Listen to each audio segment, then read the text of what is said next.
Bismillah, wassalatu wassalamu ala rasulillah wa ala alihi wa ashabihi ajma'in.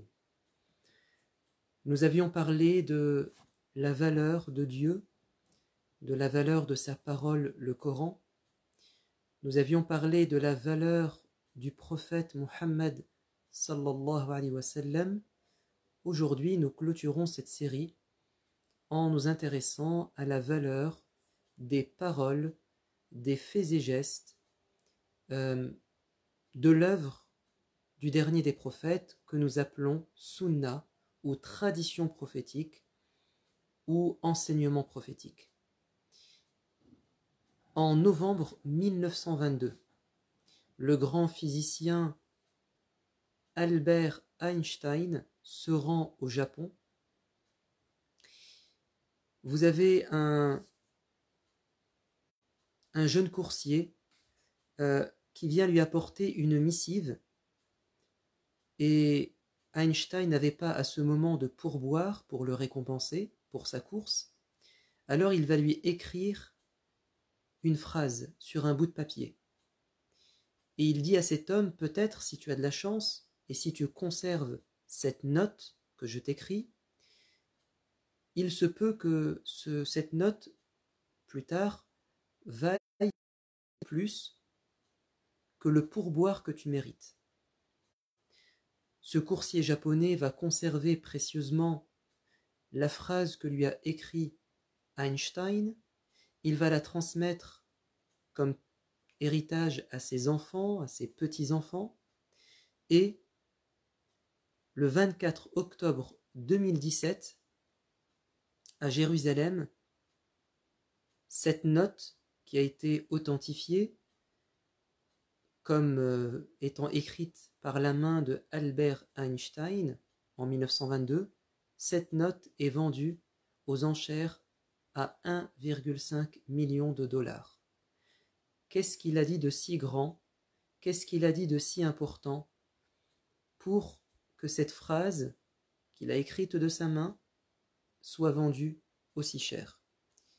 Je vous lis la phrase de Einstein: « Une vie tranquille et modeste apporte plus de joie que la recherche du succès qui implique une agitation permanente. » Je répète, une vie tranquille et modeste apporte plus de joie que la recherche du succès qui implique une agitation permanente.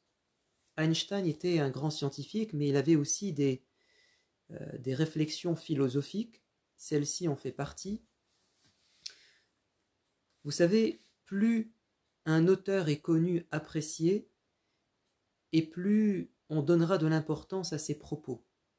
Plus le sujet qu'il aborde entraîne de l'engouement et concerne un domaine important de la vie des gens, et plus cette parole a de valeur aux yeux des gens. Si la phrase d'Albert Einstein, qui donne une définition du bonheur, a été vendue à 1,5 million de dollars, que pensez-vous d'un verset du Coran? Que pensez-vous d'une parole du prophète de l'islam?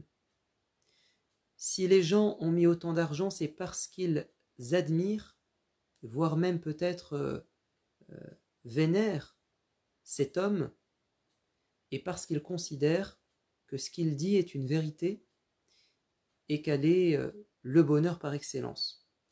Nous savons que le prophète bien-aimé est bien au-delà de Einstein, que ce qu'il dit, le prophète, est une révélation de Dieu quand il s'exprime dans un domaine de la religion ou de l'existence, tandis que Einstein, c'est son point de vue personnel, qui est discutable. Il a beau être un esprit éclairé, ça reste un être humain fiable, un être humain faillible, tandis que le prophète de l'islam, ce qu'il disait dans le domaine de la religion et des vérités qu'il émettait, c'est une forme de révélation de Dieu. On peut donc y faire confiance à 100% et les mettre en pratique. Quand les compagnons du prophète bien-aimé, ceux qui l'ont côtoyé, ont compris sa valeur, ils se sont attachés à ses paroles, à ses consignes, à ses directives, à ses orientations. Ils étaient prêts à donner tout l'or du monde pour apprendre, comprendre, transmettre, mettre en pratique l'une de ces paroles, surtout lorsqu'elle touche au bonheur. Est-ce que le prophète a déjà traité du bonheur? Bien évidemment. Il a dit par exemple, et c'est une parole qui lui est attribuée de manière authentique, autant que la phrase d'Einstein a été authentifiée et nous savons qu'elle a été écrite par lui, nous savons de la même manière que cette parole est attribuée au prophète, et il s'est exprimé comme Einstein sur le bonheur, sauf que la définition qu'il va en donner, ou disons la recommandation qu'il va préconiser, est sûre à 100%. Écoutez bien, le prophète a dit, comparez-vous à ceux qui sont en dessous de vous et ne vous comparez pas à ceux qui sont au-dessus de vous. Cela vous permettra de ne pas dénigrer les bienfaits de Dieu sur vous. C'est comme si le prophète voulait nous dire, si vous voulez être heureux sur terre, il faut apprécier les bienfaits que vous avez en votre possession. Le bonheur, ce n'est pas de posséder tout ce que tu désires, mais c'est de désirer ce que tu possèdes, apprécier ce que tu as. C'est ça le bonheur. Le prophète a dit, si tu veux apprécier ce que tu possèdes, comprendre que ce que tu as est précieux, si tu veux en être satisfait, alors regarde ceux qui sont en dessous de toi, ceux qui sont privés, ceux qui souffrent, ceux qui sont indigents, et ne te compare pas à ceux qui sont privilégiés par rapport à toi. Ou sinon tu seras toujours frustré. Tu courras tout le temps après quelque chose que tu ne peux pas atteindre. C'est un mirage. Tu ne peux pas avoir tout ce que les gens ont. Apprécie ce que tu as, compare-toi à ceux qui ont moins, et tu vas remercier Dieu. C'est exactement ce que nous faisons pendant le Ramadan. Pendant le Ramadan, nous nous privons et nous nous comparons donc à ceux qui durant toute l'année sont privés. Et nous disons Alhamdulillah. C'est le secret du bonheur que nous vivons pendant le Ramadan. Lorsque les compagnons, alors je peux vous donner une autre phrase du prophète sur le bonheur, celui qui se réveille au matin, qui est en bonne santé, qui a un toit, qui a de quoi manger, c'est comme s'il possédait le monde entier. Voilà, une définition du bonheur. Le contentement, la satisfaction de ce que tu as.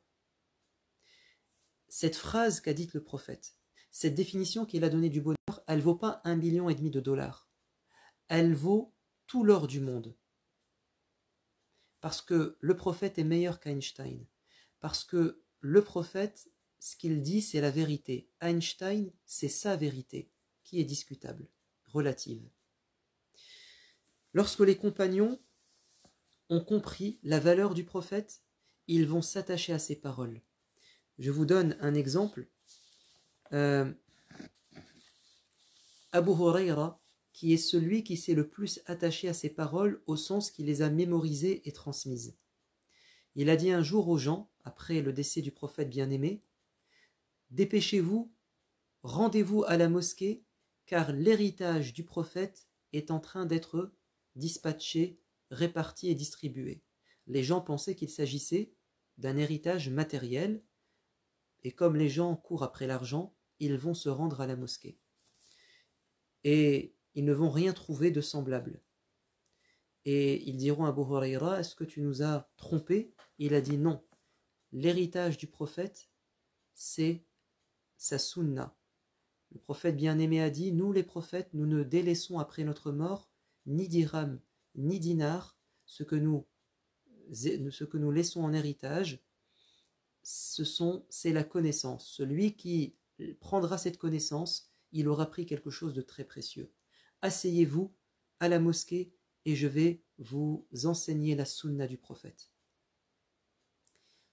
Jabir ibn Abdillah, qui était un des adolescents à l'époque du prophète, va savoir que l'un des compagnons du prophète, après sa mort, avait entendu de sa bouche une parole qu'il avait mémorisée, et ce compagnon avait déménagé, il était en Syrie, en Palestine, le Cham de l'époque. Vous savez ce que va faire Jabir ibn Abdillah? Il va louer ou acheter un mulet et il va faire le voyage 1 mois aller, 1 mois retour, uniquement pour rencontrer ce compagnon et entendre cette parole du prophète bien-aimé. Dès qu'il est arrivé, il va dire « Raconte-moi ce que tu as entendu ». Dès qu'il a appris cette parole, il a fait demi-tour. Voyez-vous à quel point ses compagnons accordaient de la valeur à la sunna du prophète, à ses enseignements? Ils pouvaient traverser le monde entier, juste pour apprendre. Comme Moïse, quand il a appris qu'un homme connaissait des choses que lui ignorait dans la religion, il a dit au Seigneur, je veux le rencontrer. Allah ne lui a pas dit exactement où il se trouvait, il a donné un indice, là où les deux mers se rencontrent. Il a dit Allah, je suis prêt. Il a dit à son serviteur, son disciple, Josué, viens, je suis prêt à passer des années à marcher pour rencontrer cet homme et apprendre cette connaissance qu'il a reçue de Dieu. Et il va marcher, et l'un des indices, c'était un miracle, et Moïse va s'endormir près d'un rocher, son disciple ne trouvait pas le sommeil, et le poisson qu'il avait pêché va sortir, va retrouver la vie, et s'échapper dans la mer d'une manière étrange. C'était un miracle, un signe, mais il a oublié d'en informer le prophète Moïse. Ils vont continuer leur périple, et à un moment donné, Moïse dit « Je suis éreinté, épuisé, j'ai faim. Où est le poisson ? Fais-le cuire et qu'on puisse le manger. » Josué se souvient à ce moment de ce qui s'est passé. Il le tient au courant. Moïse dit « Mais c'est exactement le signe que nous attendions pour rencontrer cet homme. » Et là, il oublie la faim, la soif et la fatigue. Il fait demi-tour.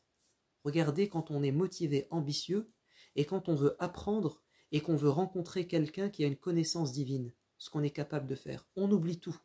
On est concentré sur son objectif. Et il va rencontrer Al-Khidr, l'homme mystérieux, et il va apprendre des choses que Dieu avait confiées à cet homme que lui ignorait. Là, nous avons un prophète qui est en permanence inspiré par Dieu, qui parle non pas sous l'effet de la passion, mais sous l'effet de la révélation. وَمَا يَنْطِقُ عَنِ الْهَوَى إِنْ هُوَ إِلَّا وَحْيٌ يُوحَى. Raison pour laquelle les compagnons, après la mort du prophète, vont se fixer comme objectif d'enseigner, de transmettre, d'apprendre, de mettre en pratique ces enseignements. Par exemple, Abdullah ibn Abbas, qui était aussi un adolescent, qui était le cousin du prophète, il a dit à son ami, maintenant que le prophète est mort, on doit apprendre notre religion auprès des compagnons. Que dirais-tu si ensemble, nous partions rencontrer ces hommes et si nous apprenions les ahadiths? Son ami lui a dit, mais est-ce que tu penses qu'on pourra un jour atteindre le niveau de ces compagnons qui ont fréquenté et côtoyé le prophète pendant tant d'années? On n'y arrivera pas. C'est une voie où il n'y a que peu de débouchés. C'est trop compliqué ce projet. Abdullah ibn Abbas a dit, j'ai donc compris que je devais abandonner et laisser mon ami et m'envoler tout seul et réaliser mon projet. Lui était motivé, lui était déterminé et il avait la folie des grandeurs. Il dit, quand je savais qu'un compagnon connaissait une parole du prophète, je me rendais jusqu'à chez lui. Mais souvent, ce compagnon était en train de faire la sieste parce que c'était la canicule et c'était le zénith entre les midis, et je m'asseyais sur le pas de sa porte attendant qu'il se réveille. Le vent me couvrait de poussière, le soleil brûlait mon visage et je résistais et patientais. Quand le compagnon se réveillait, il ouvrait la porte, il me disait « Ô cousin du prophète, si je savais que tu voulais me rencontrer, je serais venu jusqu'à toi. » Et Abdullah disait « Non, non, c'est moi l'élève et c'est toi le maître, c'est à moi de faire des efforts. » Il a fait ça pendant des années, il a appris la sunna du prophète. jusqu'à devenir la référence dans la religion. Le prophète avait fait une invocation, c'était une manière de dire à ce jeune « Je veux que tu empruntes ce chemin et j'aimerais que tu aies cette ambition. Ya Allah, enseigne-lui la bonne compréhension de la religion et la bonne interprétation du Coran. » Effectivement, il va devenir la référence dans tous les domaines de la religion, même dans la langue arabe, la généalogie, l'histoire et la poésie, et c'était devenu le puits de science de son époque. Regardez comment ce jeune a compris la valeur de la sunna du prophète bien-aimé. Des exemples, il y en a des centaines.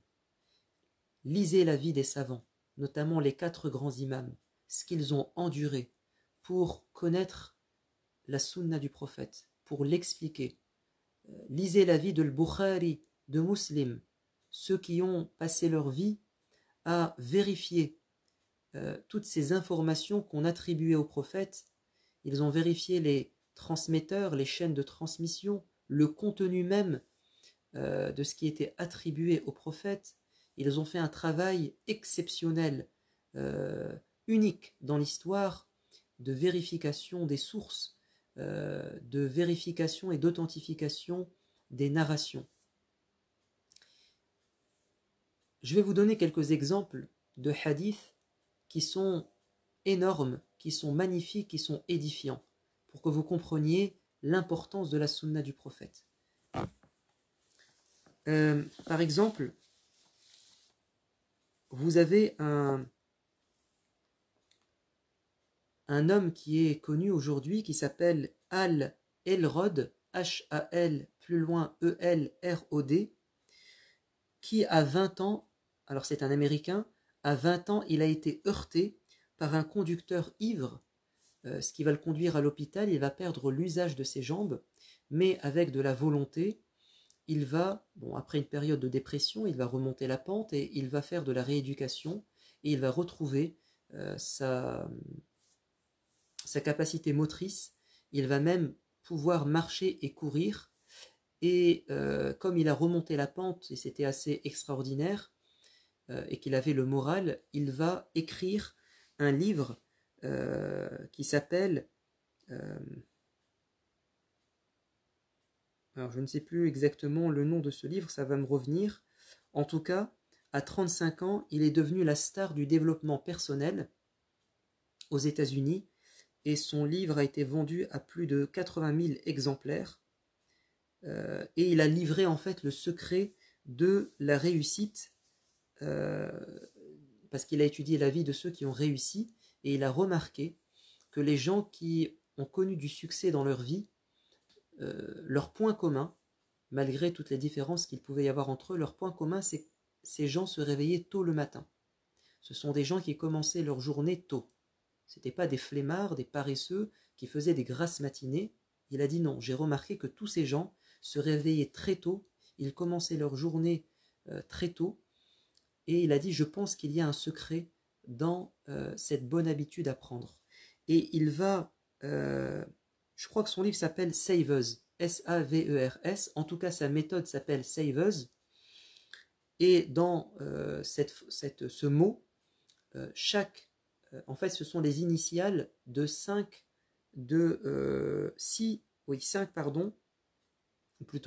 conseils et principes pour réussir sa vie.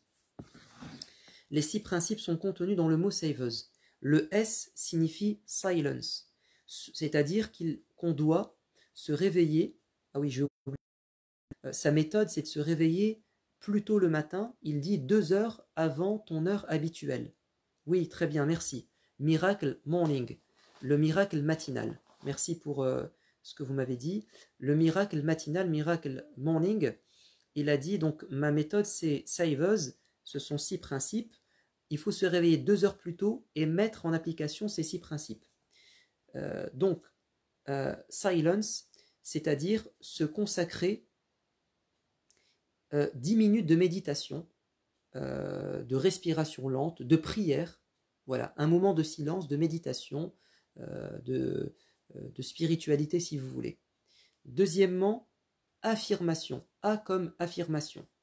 Il dit, il faut répéter des citations qui vous inspirent, des phrases qui résument vos objectifs de réussite qui ont du sens. Vous les répétez plusieurs fois, vous vous convainquez, si vous voulez, de ces objectifs. Troisième principe, visualisation. V comme visualisation. Il faut visionner son futur, ses objectifs à la journée et même dans quelques années. Quatrièmement, E comme exercice. Faites ce que vous voulez, dit-il, comme exercice, car vous allez sécréter de l'endorphine, ça va vous donner de la pêche et ça va être bénéfique pour vous toute la journée. Reading, R comme reading, lecture, il conseille pendant ces 2 heures matinales de lire un livre mais qui n'est pas de la fiction, un livre réaliste qui renvoie à la vie de certaines personnes ou qui renvoie à quelque chose de vrai, de réel et non pas de fictif. Et puis enfin le S comme scribing, écriture, il dit écrivez, écrivez votre journée, écrivez vos objectifs. Très bien. Vous voyez, cet homme qui a vendu son livre Miracle Matinal, Miracle Morning, à plus de 80 000 exemplaires, et il a changé la vie d'énormément de gens en leur donnant un conseil, c'est de se réveiller 2 heures plus tôt le matin et de faire avoir 6 habitudes, n'est-ce pas? Savez-vous que, avant cet homme, le prophète de l'islam nous avait conseillé de faire ce genre de choses? Dans un hadith, tout ce qui vient d'être dit est résumé. Le prophète de l'islam dit, c'est un hadith qui est authentifié par Al-Bukhari et Muslim, lorsque tu vas te coucher, c'est un hadith qui est authentique, rapporté par Abu Huraira, c'est le suivant. Le diable fait 3 nœuds sur la partie postérieure de la tête de chacun d'entre vous, lorsqu'il s'apprête à s'endormir.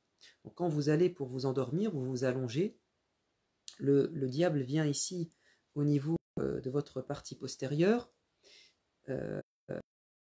là, et il fait 3 nœuds. Il frappe sur chaque nœud en disant « Tu as devant toi une longue nuit, alors dors ». En réalité, le diable veut que vous fassiez une grasse matinée. Si le dormeur se réveille en invoquant Dieu, le Très-Haut, un nœud se défait. On va dire c'est le nœud de l'insouciance ou de la paresse. S'il fait ses ablutions, un deuxième nœud se défait, le nœud de l'impureté. S'il prie, tous les nœuds sont alors défaits, le nœud de la désobéissance. Si bien qu'au matin, il se trouve plein d'énergie et de bonne humeur. Sinon, s'il ne se réveille pas tôt, mais il fait une grasse matinée, il débutera sa journée avec un mauvais état d'âme et il se sentira paresseux et lourd. Qu'est-ce que ça veut dire tout ça? Le prophète alayhi salatu wassalam nous recommande de nous réveiller tôt pour la prière de l'Fajr. Et il nous dit, quand tu te réveilles, cite le nom de Dieu. Fais tes ablutions et fais ta prière. Les 6 principes évoqués par notre ami, en réalité, nous les appliquons quand nous nous réveillons pour faire le Fajr. Faire la prière de l'aube, c'est se réveiller 2 heures avant tout le monde. Les gens dorment encore. Donc déjà, on s'est réveillé plus tôt. Et qu'est-ce que nous faisons? Notre ami Elrod disait un moment de silence. La prière est un moment de silence, un moment de méditation. Deuxièmement, il dit il faut répéter des citations, des phrases inspirantes. Dans la prière, on récite le Coran, notamment la Fatiha. Il dit vous devez visualiser votre futur, vos objectifs. Dans la Fatiha, vous dites Iyyaka na'budu wa iyyaka nasta'in ihdina as-sirata al-mustaqim. C'est toi que nous adorons, c'est de toi que nous attendons du soutien. Guide-nous sur la voie droite. Compte-nous parmi ceux que tu as comblés de tes bienfaits. N'est-ce pas l'objectif de notre journée? Être dans la voie droite? Avoir Dieu à nos côtés? L'adorer? Et puis le prophète nous a recommandé de dire le matin et le soir des paroles inspirantes. Notamment, Raditu billahi rabba wa bil islami dina wa bi sayyidina Muhammad nabiyan wa rasula. J'agrée et je suis satisfait d'avoir Dieu comme Seigneur, d'avoir l'islam comme religion et d'avoir Muhammad comme prophète. Voilà une phrase inspirante. Voilà un objectif dans la journée. et je vous passe les passages du Coran et les adhkar que nous disons le matin, qui sont des phrases puissantes et qui nous permettent de visualiser nos objectifs à la journée. Quant à l'exercice physique, nous le faisons en faisant les ablutions et en faisant la prière. Il y a une partie physique. Et vous savez à quel point c'est bénéfique pour le corps de faire ces ablutions et de faire les gestes de la prière. C'est quelque chose d'incroyable. Les génuflexions, la prosternation, le fait de se tenir ainsi, c'est la meilleure posture reposante pour le corps. C'est quand vous êtes debout et que vous posez vos mains comme ça. C'est dans des livres écrits par des scientifiques. Le fait de s'incliner, de se relever, de se prosterner, d'avoir le front sur le sol, en mettant les 7 parties sur le sol. Le prophète a dit, il m'a été prosterné sur 7 membres. Donc il y a le visage, le nez et le front, ça fait 1, les 2 mains, ça fait 3, les 2 genoux, ça fait 5, et les orteils des 2 pieds, ça fait 7. Dans la direction de la Kaaba, le centre de la Terre énergétique, électromagnétique, tout ce que vous voulez, le fait d'être dans cette position, ça vous libère des toxines, ça vous libère des ondes électromagnétiques nocives qui passent dans le sol. Donc vous avez quelque chose de bénéfique pour le corps dans la prière et les ablutions. La lecture, il dit, il faut lire quelque chose qui n'est pas de l'ordre de la fiction, mais qui est réel. Écoutez, le Coran, les passages du Coran, on n'est pas dans un livre fictif, on est dans un livre réel. Inna hada lahu al-qasasul haq. Même les histoires sont des vérités. Donc on est en train de lire, de réciter des choses qui nous renvoient à la réalité. Quant à l'écriture, c'est peut-être ce que nous n'avons pas. Écrire ses objectifs, on peut le rajouter si on le souhaite. Donc regardez comment des gens découvrent des méthodes de bien-être, des méthodes de réussite dans la journée, qui en font des célébrités, alors que nous, dans la sunna, nous les avons déjà. Et je vous rajoute autre chose, c'est que dans la sunna, on n'a pas que le miracle morning, nous avons aussi le miracle evening, le miracle nocturne. Dans un hadith authentifié par Al-Bukhari et Muslim, d'après un compagnon, le prophète a dit « Lorsque tu vas te coucher, fais tes ablutions, comme si tu allais faire la prière. Ensuite, couche-toi sur le côté droit. » Et nous savons à quel point cette recommandation est bénéfique pour le corps. C'est la meilleure posture pour dormir, être sur le côté droit. Et dis « Ô Seigneur, à toi je me suis soumis, il n'y a ni refuge ni abri de toi qu'en toi. Ô Seigneur, j'ai cru en ton livre. » Je me suis appuyé par amour et par crainte, il n'y a de refuge et d'abri qu'en toi. Ô Seigneur, j'ai cru en ton livre que tu as révélé et en ton prophète que tu as envoyé. Le prophète dit, si tu dis cette phrase, ces phrases, et que tu meurs durant cette nuit, tu mourras selon la fitra, la nature saine, ça veut dire tu iras au paradis. Et vous avez d'autres recommandations. Le fait de lire le verset du trône, le fait de réciter dans ses mains les 3 dernières sourates du Coran, de souffler, d'essuyer son corps. Il y a des recommandations prophétiques de la sunna avant de dormir, qui sont bénéfiques pour l'âme, le corps et l'esprit. Donc nous avons un miracle evening, et un jour peut-être que quelqu'un vous sortira ça, et ça sera une méthode de bien-être. Nous l'avons déjà. Walillahi alhamd. Vous avez énormément de choses de la sunna qui sont des trésors. Et aujourd'hui, nous sommes durant une période de crise sanitaire, et il y a un grand bien dans cette crise sanitaire, c'est que ça a mis en avant la sunna du prophète. L'un des aspects bénéfiques de cette crise sanitaire, c'est que nous étions en danger. Il y avait un danger, c'est celui d'un mouvement dans l'islam qui est pour moi sectaire, qui est un égarement, c'est le mouvement des coranistes. Ces gens qui prétendent qu'on doit douter de la sunna, qu'on doit la rejeter en bloc et qu'on doit simplement s'attacher au Coran et que le Coran nous suffit et que la Sunna ne nous est pas parvenue de manière authentique, elle est douteuse et elle est même un frein. Et alhamdoulilah, durant cette crise, cette idéologie est tombée à l'eau, car la Sunna du prophète a prouvé à quel point elle était d'actualité et qu'elle était miraculeuse.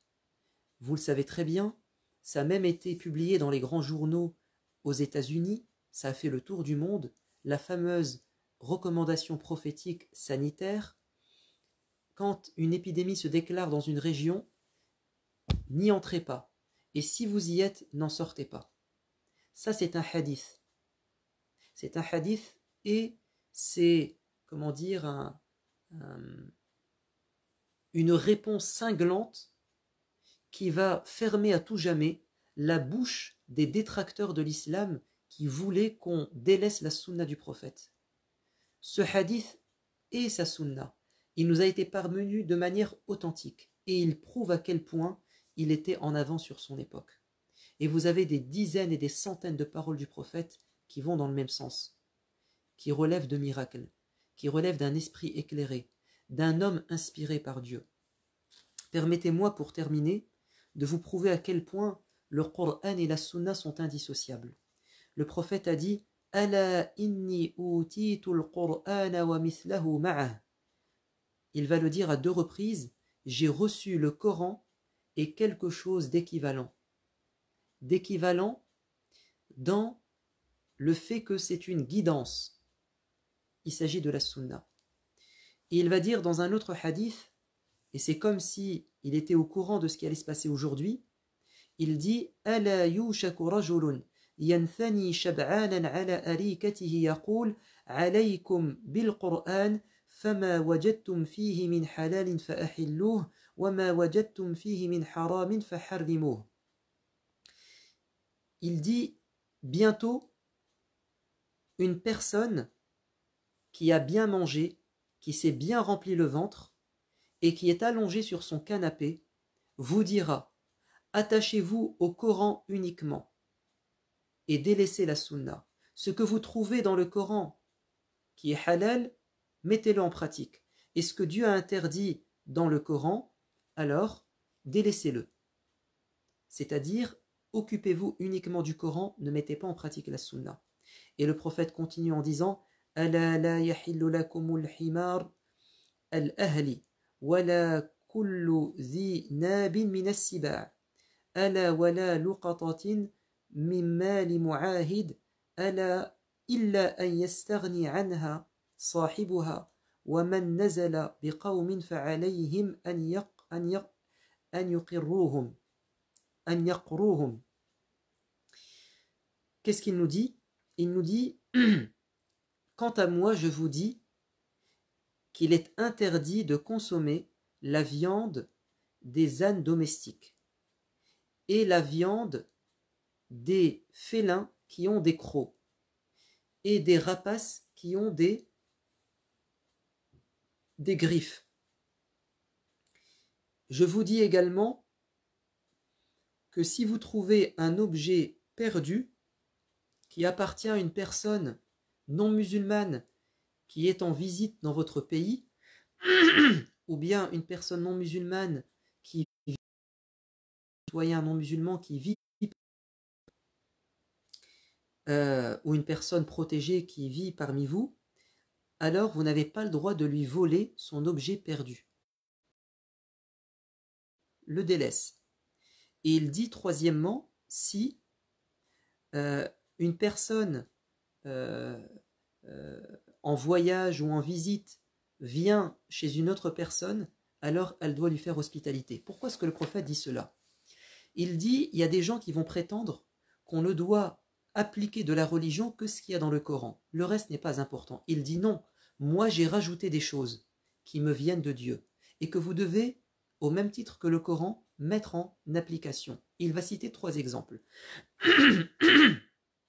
Pardon, dans le domaine du licite et de l'illicite alimentaire. Il dit vous ne devez pas manger les ânes domestiques, ça n'a pas été interdit par le Coran. Vous ne devez pas manger les rapaces, ça n'a pas été interdit par le Coran. Vous ne devez pas manger les bêtes, les félins, et ça n'a pas été interdit dans le Coran. Celui qui se suffit du Coran, il va rendre licite ces 3 catégories d'animaux, les ânes, les rapaces et les félins. Il donne comme exemple également, alors je pourrais vous donner un autre exemple, le messager de Dieu a dit dans un autre hadith, 200 vous sont rendus licites et 2 bêtes mortes vous sont rendues licites. Les 200, il me semble que c'est le foie et peut-être le pancréas. Vous pouvez consommer ces organes qui contiennent du sang alors que le sang versé de l'animal est illicite. Et il a dit également 2 bêtes mortes, c'est-à-dire 2 bêtes que vous n'avez pas abattues, les poissons morts, en fait tout ce qui est, et également les criquets morts. Vous pouvez le consommer. Un animal marin qui est mort, vous pouvez le consommer. Ou bien si vous sortez un poisson de l'eau en le pêchant, vous n'avez pas à l'égorger si vous voulez. Donc ça, c'est pas dans le Coran, c'est dans la Sunna.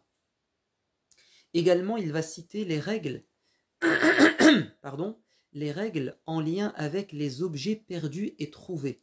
Ce n'est pas cité dans le Coran, mais c'est la Sunna qui va nous détailler comment réagir quand on trouve un objet perdu et trouvé. Il y a des règles, et ça c'est dans la Sunna notamment, garder un objet précieux et chercher son propriétaire, lancer un appel, mener son enquête, et on attend 1 an. Après 1 an, ça nous appartient. Et il va citer aussi les règles liées à l'hospitalité. Si quelqu'un vient chez vous, il a le droit de rester chez vous pendant 1 jour, vous le nourrissez, et il vous est recommandé de lui faire hospitalité pendant 3 jours, et après vous pouvez lui dire de partir. Bref, on pourrait s'étaler, c'est un sujet qui est très long. J'aurais aimé vous parler de qu'est-ce qui nous prouve que la préservée et conservée autant que le Coran. J'aurais pu vous donner plein d'exemples pour vous apaiser quant à la préservation de la Sunna, mais ça sera peut-être l'objet d'une autre intervention. En tout cas, ce qu'on a voulu pendant cette grosse demi-heure, c'est comprendre que la Sunna du prophète est très importante, que nous en avons besoin et qu'elle est d'actualité. Que Dieu nous permette de profiter des derniers jours et des dernières nuits qui restent du mois de Ramadan, que Dieu nous bénisse et que nous soyons comme le prophète, c'est-à-dire que nous puissions profiter de sa sunna, d'être à son image et à son exemple durant les derniers jours. Vous savez que Aïcha nous a rapporté, ça fait partie de la sunna et c'est un cadeau qu'elle nous a fait.